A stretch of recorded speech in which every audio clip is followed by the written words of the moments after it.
حضرات گرامی، یہ کشمکش ہے جو آدم اور ابلیس سے شروع ہوئی، اور یہ کشمکش ہر دور ہر زمانے میں جاری رہی۔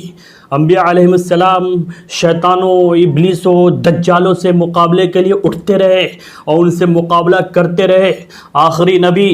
جناب نبی کریم صلی اللہ علیہ وسلم کی پوری زندگی اسی ٹکراؤ، اسی کشمکش میں گزری ہے۔ آپ صلی اللہ علیہ وسلم نے کتنی ہی جنگیں لڑی ہیں ان شیطانوں، دجالوں، ابلیسوں، فرعونوں کے خلاف، تاکہ حق کا بول بالا ہو، حق کی بالادستی ہو اور حق کا پرچار ہو۔ اور آج بھی یہ ٹکراؤ، یہ کشمکش، یہ جنگ جاری ہے۔ حضرات گرامی، میری زبان سے لفظ جنگ نکلا۔ جب بات جنگ کی آتی ہے، جب بات حملے کی آتی ہے،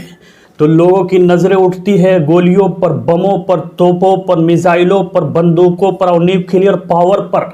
یہ سارے ذرائع اور وسائل جنگی اور حربی ضرور ہے، اس میں کوئی شک نہیں ہے، لیکن ایک اور ذریعہ ہے، ایک اور وسیلہ ہے جسے فکر کہتے ہیں۔ آج شیطان اور ابلیس کے بندوں کی جانب سے مسلمانوں پر جو جنگ مسلط کی گئی ہے اور حق پرستوں پر جو جنگ مسلط کی گئی ہے، وہ جنگ فکری ہے، نظریاتی ہے، ثقافتی ہے۔ وہ ہمیں فکری اور نظریاتی شکست دینا چاہتے ہیں، وہ ہمارے نظام تعلیم کو بدل دینا چاہتے ہیں، وہ ہماری تہذیب پر غلبہ چاہتے ہیں، وہ ہمارے نوجوانوں کے شعور کو بدل دینا چاہتے ہیں، وہ ہمیں ماضی سے کاٹ دینا چاہتے ہیں، وہ ہمیں اللہ سے، اس کے رسول سے اور قرآن سے دور کر دینا چاہتے ہیں، کیونکہ انہیں اچھی طرح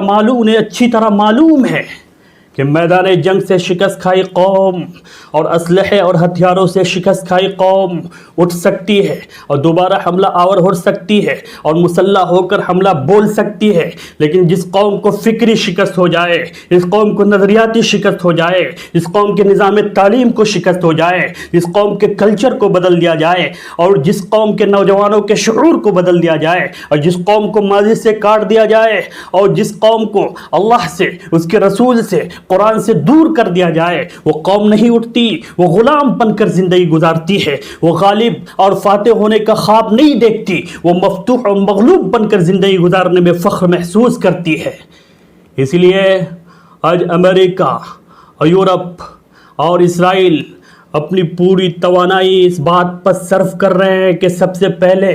مسلم معاشرے سے شرم و حیا کا جنازہ نکال دیا جائے، مسلم سوسائٹی سے شرم و حیا کو ختم کر دیا جائے، ان کی عورتوں کے سروں سے دوپٹہ اتار کر ان کو بھی یورپ اور امریکہ کی بیٹیوں کی طرح بازاروں کی اور پبلک پلیسز کی زینت بنا دی جائے، ان کے مردوں کو بے حیا اور بے شرم بنا دیا جائے، ان کو ماضی سے کاٹ دیا جائے اور ان کو اللہ سے، اس کے رسول سے، قرآن سے دور کر دیا جائے اور پھر جس طرح چاہے ان پر حکومت کی جائے۔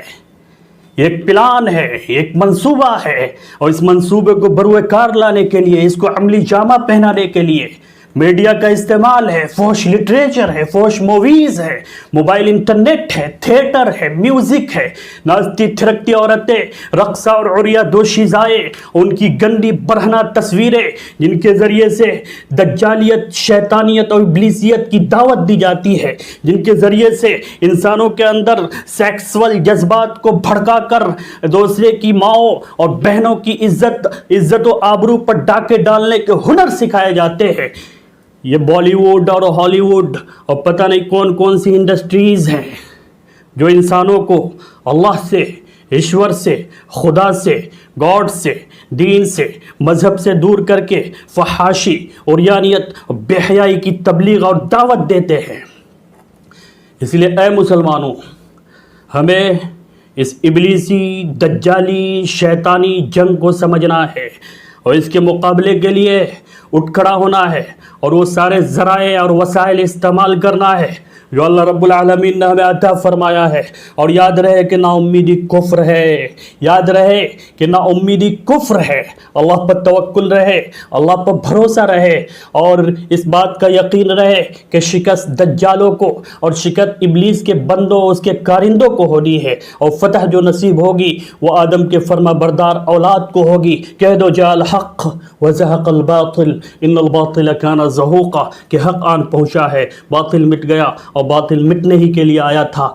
اللہ رب العالمین کہنے سننے سے زیادہ عمل کی توفیق عطا فرمائے. وآخر دعوانا ان الحمد للہ رب العالمین.